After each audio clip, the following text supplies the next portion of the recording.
बिस्मिल्लाहिर्रहमानिर्रहीम।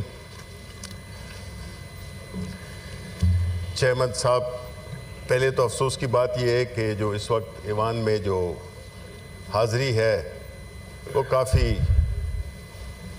कमज़ोर है और हुकूमती अरकान उनके तो जहाँ तक के वज़रा का ताल्लुक़ है उनका तो उन्होंने ये बनाया कि जी वो तुर्की के हमारे मोहतरम सदर अर्दोगान साहब आए हुए हैं, वो तो समझ में आई, लेकिन मेंबरान का मौजूद ना होना शो करता है कि हुकूमत कितनी दिलचस्पी रखती है इस एक सेकंड जी, ज़रा मुझे डिस्टर्ब हो रहा हूँ जी मैं तो जी। बहरहाल शिबली साहब, ये इनकी मर्जी है। अवाम छोटी मोटी मौसीकी आपकी जरा भी चल रही थी, ये चलते ही रहता है, काफी छात्र किस चीज़ की अभी जब मैं बोल रहा था हल्की फुल्की मौसीकी चल जाती। ठीक नहीं, वो आप मेरे जो उसमें बैठे हैं। अच्छा जी जी, आप अपने बात कर लीजिए। बात यह है जी कि जब हम देखते हैं कि एक फ़ारसी के बहुत बड़े शायर बेदल, उन्होंने एक मिसरा कहा था जो कि पाकिस्तान की सूरत हाल पे लगता है कि उन्होंने हमारे लिए लिखा था। जब हम आज़ाद हुए और अब तक का सफ़र, उसको उसने 3 लाइनों में बताया है। तो वो क्या है? 3 लफ्ज़ों में बल्कि, शब रफ्त सहर नशुद शब आमद, यानी कि रात गई सुबह नहीं हुई, रात आ गई। हमारी मुल्क की सूरत हाल भी कुछ इसी तरह की है कि हम समझते थे कि हम आज़ाद हो गए हैं और यहाँ पे हम अपने मज़हब, अपने कल्चर और अपनी रवायात के मुताबिक अपने इस्लामी तमद्दुन के तहत हम अपनी ज़िंदगी गुजारेंगे। एक खुशहाल पाकिस्तान होगा जिसमें कि इंसाफ भी होगा, जिसमें कि लोगों को रोज़गार के मौके भी मिलेंगे और हर तरफ अमन होगा। लोग अपनी प्रॉपर्टी और अपनी जानों को महफूज समझेंगे। एक जमहूरियत पे मबनी हमारा सियासी निज़ाम होगा, एक आइन होगा, एक कानून की हुक्मरानी होगी और इस तरह से हम जो दुनिया के मुख्तलिफ ममालिक हैं उसमें अपनी एक शनाख्त बनाएंगे। लेकिन बदकिस्मती से पहले तारीख़ 1947 से तो हम नहीं शुरू करते, लेकिन मुख्तसरन मैं ये ज़रूर कहूँगा कि कौमें अपनी गलतियों से सीखती हैं, वो अपनी की हुई गलतियों को करेक्ट करती हैं, दुरुस्त करती हैं, ताकि वो गलतियां जिन्होंने कि हमें नुकसान पहुंचाया है उसका तदारुक हो सके और आइंदा हम वो गलतियां ना करें। लेकिन बदकिस्मती से जब 1971 में इलेक्शंस हुए तो 1971 के इलेक्शन का, हम छोटे थे उस वक्त, हमें इतना ज़रूर याद है और थोड़ी बहुत तारीख़ पढ़ी है कि जो वो इलेक्शन हुआ तो उसका जो बुनियादी तनाज़ा था कि जो ज़्यादा मैंडेट जिसको पाकिस्तान के अवाम ने दिया था उनको हुकूमत नहीं दी गई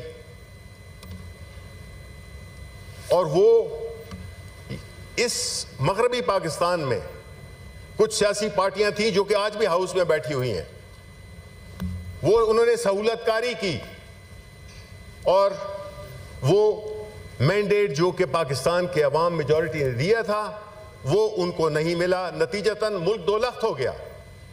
इमेजिन, आप सोचें कि इससे बड़ी बदकिस्मती क्या हो सकती है कि एक राय शुमारी हो, इलेक्शन हो, उसमें एक पार्टी मेजॉरिटी लेती है, हम उनको डिनाई करते हैं उनका हक, यानी कि पाकिस्तान के अवाम को डिनाई करते हैं, क्योंकि नुमाइंदे तो चुने हुए होते हैं पाकिस्तान के अवाम की वजह से। मुल्क दो नीम हो गया। हमारे लगता है कि सर पर जूं तक नहीं रहेंगी।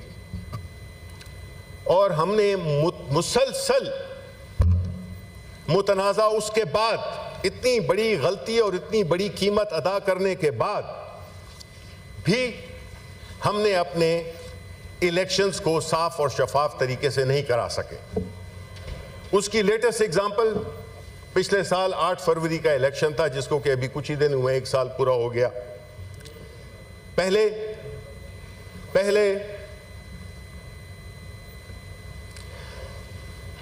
एक वोट ऑफ नो कॉन्फिडेंस कराया गया, एक इलेक्टेड गवर्नमेंट को गिराया गया, और उसका बैकग्राउंड भी आपको पता है कि वो सिंध हाउस में जो मार्केट लगी हुई थी लोटों की, उसके जरिए एक इलेक्टेड गवर्नमेंट को डिस्क्वालीफाई, वो उसका नो कॉन्फिडेंस मोशन पास कराया गया। उसके बाद जो भी हुआ आपने देखा, और ये कहानी बड़ी पुरानी है लेकिन अब इसमें कुछ और ज्यादा शिद्दत आ गई है कि पाकिस्तान चूंकि कभी भी फ्री एंड फेयर इलेक्शंस नहीं करा सका, नतीजतन मुल्क में मुआशी, सियासी, समाजी अदम इस्तेहकाम मुसलसल रहा। क्योंकि जो भी इलेक्शन होता था उसमें जो लोग जिसको इनको हराया जाता था वो प्रोटेस्ट करते थे, और इस तरह की कहानी चलती रही। और हमने कुछ सबक नहीं सीखा, और ना हमने कोशिश की, बल्कि हमने कोशिश ये की कि किस तरह से इस निज़ाम को मज़ीद, इस धांधली के निज़ाम को किस तरह से मज़ीद बेहतर किया जाए। उसकी पहली मिसाल, जब पीडीएम की हुकूमत आई, पहले 2 कानून इन्होंने स्क्रैप किए। पहला कानून कि ईवीएम को हटाया जाए। ईवीएम चूंकि एक फ्री और फेयर इलेक्शन की तरफ से हमारी हुकूमत का एक बड़ा मेजर इनिशिएटिव था, उसको सबोटाज किया गया, उस कानून को हटाया गया। ये तो हुई इलेक्शन को मुसलसल उसी तरह से धांधली ज़दा करने के लिए वो स्क्रैप की गई। ये एजाज़ इनको जाता है पीडीएम की हुकूमत को। फिर दूसरा जो लॉ स्क्रैप किया, ये पहली लेजिस्लेशन है इनकी, और वो थी नैब के कानून में तब्दीली। किस तरह से प्रोटेक्ट किया इन्होंने अपने लोगों को, किस तरह से इन्होंने ऐसे उसको तराशा कि जिससे कि करप्शन ना रहे, जिससे कि जो लोग करप्शन के मुर्तकिब होते हैं उनको छुट्टी मिल गई। यानी दूसरे लफ्जों में करप्शन को उस लॉ की वजह से उसको में तब्दीलियां की गई।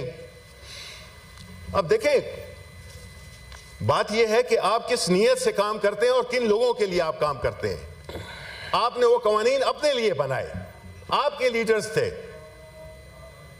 पीएमएलएन और पीपल्स पार्टी के लीडरशिप पे करप्शन के सीरियस चार्जेस थे, जो कि इन्होंने अब एक दूसरे पे बनाए थे। हमने नहीं बनाए थे, इन्होंने एक दूसरे पे बनाए। और जब बात आई इक्तिदार की, उसमें ये दोनों शामिल हो गए, भाई भाई बन गए। पहले एक दूसरे की जो भी बातें करते थे वो तो जो करते थे, आज भाई भाई बैठे हुए हैं। लेकिन बात यह है, बहन कौन है भाई? नहीं, हम पार्टी लीडरशिप की बात कर रहे हैं।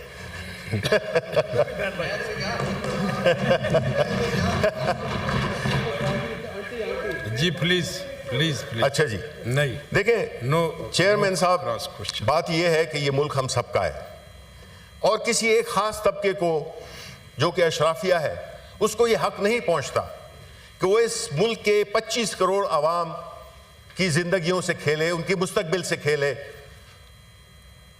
उनकी खुशहाली से खेले, उनकी जानों से खेले, उनकी प्रॉपर्टी से खेले।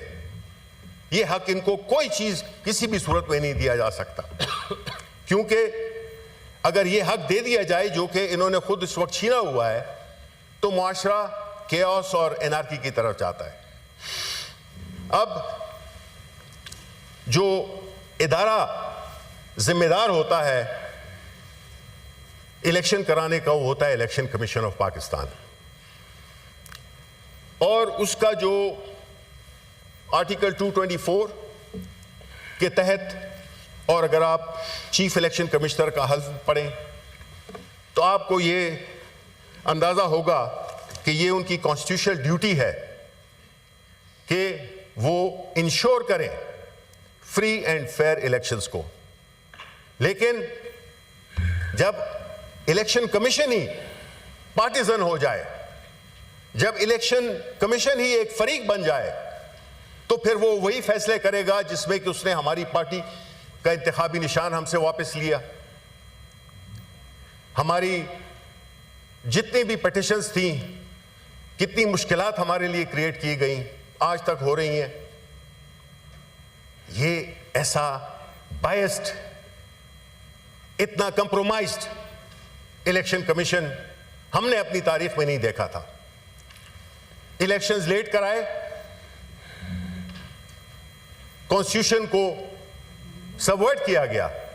यह आईनी जिम्मेदारी थी कि जब असेंबलियां डिसॉल्व हो जाती हैं तो आपको 60 दिन या 90 दिन के अंदर इलेक्शन कराने होते हैं। वो भी इलेक्शन कमीशन ने किया और वहां से एक चेन ऑफ इवेंट्स हुआ जिसमें कि इलेक्शन कमीशन ने, उससे पहले इलेक्शन एक्ट में भी तब्दीलियां की गई और इस किस्म के कवानीन डाले गए। तो जब इलेक्शन हो गया और बावजूद तमाम तर मुश्किलात खड़े करने के, लोगों को उठाए जाना, इलेक्टोरल सिंबल नहीं देना, मज़हका खेज किस्म के इंतखाबी निशान देना, उसके बावजूद पाकिस्तानी अवाम ने जमहूरियत के साथ अपनी कमिटमेंट को निभाया और पाकिस्तान तहरीक इंसाफ के हिमायत याफ्ता कैंडिडेट्स को वोट दिया। लेकिन चूंकि मकसद तो रोकना था पीटीआई का, सारे हरबे नाकाम हो गए,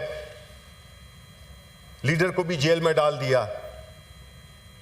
तो फिर इसका नतीजा क्या निकलता? चाहे वो इलेक्शन ट्रिब्यूनल बने, उसमें बायस नजर आया इलेक्शन कमीशन ऑफ पाकिस्तान का, चाहे जितनी उजरदारियां थी, जितने भी मसाइल थे, उसमें मेन आइटम यही था कि पाकिस्तान तहरीक इंसाफ को किसी तरीके से कोई रिलीफ नहीं देनी है। उसके अलावा जो एक मिसाल आपको भी दे देते हैं कि सानिया निश्तर की भी बात हुई, उसने सितंबर में इस्तीफा दिया हुआ है, सितंबर 18 को इस्तीफा दिया हुआ है, वो आज तक मंजूर नहीं हुआ। खैबर पुख्तनख्वा से थी वो हमारी सेनेटर कासिम, उनका पूरा नाम मैं माजरत चाहता हूँ, रोंजो, कासिम रोंजो, उन्होंने एक हफ्ता पहले के 10 महीना पहले इस्तीफा दिया, वो मंजूर भी हो गया। उनका सिंध से ताल्लुक था, बलूचिस्तान से ताल्लुक था, बलूचिस्तान से ताल्लुक था, वो फौरन सीट भी विकेट हो गई और नोटिफिकेशन भी हो गया। लेकिन खैबर पुख्तनख्वा को, वो चूंकि खैबर पुख्तनख्वा से थी, उनको रिलीफ नहीं देना, क्योंकि ऑलरेडी ये कितनी अफसोस की बात है, मुझे लॉ मिनिस्टर साहब बताएं कि वो किस तरह से जस्टिफाई करेंगे एक हाउस ऑफ फेडरेशन जिसमें कि एक सूबे को डिनाई किया जा रहा है कि उसके सेनेट के इलेक्शंस हों और उसके नुमाइंदे सेनेट में आए, तो खैबर पुख्तनख्वा के अवाम क्या सोचेंगे कि ये हाउस ऑफ फेडरेशन है या ये कुछ और है? तो इस तरह की जब चीजें होंगी तो फिर इससे बड़ी मुश्किलात बढ़ती हैं और सोसाइटी तकसीम होती है। हम ये समझते हैं कि एक तो नमाज का भी टाइम है, अगर आप असर का नमाज भी निकल रहे, काफी जी नमाज का भी टाइम है जी जी, और बाकी मेंबरान ने भी बात करनी है बड़ी, नहीं थोड़ा सा नहीं देखें चेयरमैन साहब, जो बात हुई है हमारी वही कि उसमें आपने कहा 45 मिनट 1 घंटा बात करें, ये आपने कहा था कि नहीं? तो ये मजाकन थी वो सर, इस तरह की उस पे मजाकन बातें नहीं होती हैं। मैं इंपॉर्टेंट इश्यूज रेज कर रहा हूं कि देखिए सर, बात ये होती है कि जब इलेक्शंस फ्री एंड फेयर नहीं हो तो गैर नुमाइंदा लोग ऐवानों में बैठे होते हैं, उनकी वो मॉरल हैसियत नहीं होती, उनके पास वो अखलाकी जवाज नहीं होता कि वो हुकूमत कर सकें। वो ऐसे कवानीन बनाएंगे जिससे कि अवाम का कोई ताल्लुक नहीं है, वो सिर्फ अपनी पावर को कंसोलिडेट करने के लिए कवानीन करेंगे। उसमें जिस तरह कि आपने देखा कि जो लॉज पास हुए, जिसमें कि peaceful assembly and public order act को ले लें, 26वीं तरमीम को ले लें, फिर पीका के लॉज को देख लें, यानी ये कवानीन बुनियादी तौर पे आवाम के लिए नहीं है। ये हुकूमत को वो आईनी पावर्स देना जिसको कि आइन का लिबादा दे दिया जाता है, और हम उसके नताइज हम देख रहे हैं। तो जो भी जड़ है इस सारे मसाइल की, वो ये है कि इस मुल्क में कभी फ्री एंड फेयर इलेक्शंस नहीं हुए। जिस दिन आप हमारे हमसाए मुल्कों को देख लें, उधर कभी भी ये इस किस्म की पॉलिटिकल स्टेबिलिटी आई है। हमसे 4 गुना तादाद में ज्यादा है वो, हमसे बहुत बड़ा इलाका है, हर किस्म का मजहब, हर किस्म की कौमियतें वहां पे हैं। क्यों नहीं हुआ? क्यों वो तरक्की कर रहे हैं? क्यों हम आज जवाल पजीर हैं? क्यों हमारे लोग मुल्क छोड़ के जा रहे हैं? अगर आप देखें आज का अखबार, ये मेरी बात नहीं है, नैब के चेयरमैन लेफ्टिनेंट जनरल रिटायर्ड नजीर भट्ट का बयान है।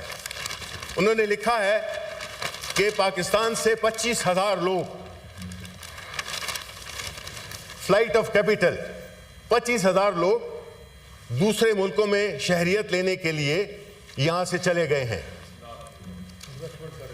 बायर और इन्वेस्टमेंट। अब 25,000 अगर $1,00,000 भी, बिकॉज नेशनलिटी आपको कोई ये $1,00,000 में नहीं मिलती है, लेकिन $1,00,000 भी लगा लें तो ये $40 अरब बनते हैं जनाब चेयरमैन, जो मुल्क छोड़ चुका है। इसके साथ साथ ब्रेन ड्रेन भी हुआ है। इसमें यही उन्हीं के खिताब से, उन्हीं से ये मैं वो करता हूं कि जब ये मुल्क लोग छोड़ के जा रहे हैं तो क्यों छोड़ के जा रहे हैं? अगर यहां पे दूध और शहद की नहरें बह रही हैं तो क्यों लोग जा रहे हैं? वो लोग जो कि नेशनलिटीज लेने के लिए बाहर जा रहे हैं। फिर एक और जो हकीकी पाकिस्तान है गुरबा का, उन नौजवानों का जो इस मुल्क में अपने मुस्तकबिल नहीं देख रहे, वो बेचारे कश्तियों में डूब जाते हैं। ये कौन अपने मुल्क को छोड़ना चाहेगा चेयरमैन साहब, जब उसको सारी चीजें मुयस्सर हों? वो क्यों नहीं? और चीजें क्या मुयस्सर हों? ये है कि कानून की हुक्मरानी, ह्यूमन राइट्स की respect, freedom of speech, implementation of contracts, property rights. क्यों करेगा कोई इस मुल्क में इन्वेस्ट, जबकि आपके अपने लोग यहां छोड़ के जा रहे हैं? आप $2 अरब के लिए, $1 अरब के लिए हम खैरात मांग रहे हैं। कोई भी आप उसको नाम दे दें, बैंकिंग का या फाइनेंस का, है खैरात। आप भीख मांग रहे हैं। और यहां पे 40 अरब तो ये बड़ा कंजर्वेटिव फिगर है, मुनासिब नहीं, इसको एक्सपेंड करते। 40 आपकी जो मर्जी है जी, आप वो करें, मैंने तो वो किया है कि $40 अरब तो बहुत कम वो है।